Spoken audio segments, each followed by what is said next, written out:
આજે તો હતો નિશાળે રમત ઉત્સવ, તો સ્લો સાયકલની શરૂઆત તો થઈ ચૂકી હતી. પછી તો બીજી મેચ ચાલુ થઈ ગઈ હતી, જે હતી સંગીત ખુરશીની. પછી તો સાહેબે બધા ખેલાડીને બોલાવી લીધા.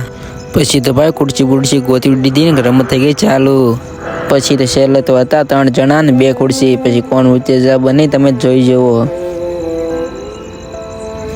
પછી તો ભાઈ ગોળા ફેંકની રમત ચાલુ થઈ ગઈ.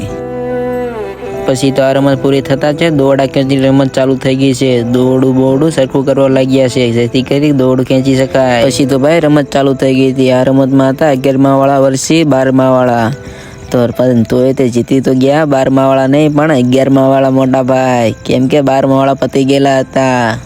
પછી તો ભાઈ ગેમ બદલાઈ ગઈ હતી અને આપણા બધાની ફેવરેટ ગેમ ક્રિકેટ આવી ગઈ હતી અને ગેમની શરૂઆત થઈ ચૂકી હતી. પછી તો ભાઈ મેચ જમી ગઈ હતી અને 12મા વાળાના બધા છક્કા જ લાગતા હતા, કેમ કે ખેલાડી સારા હતા.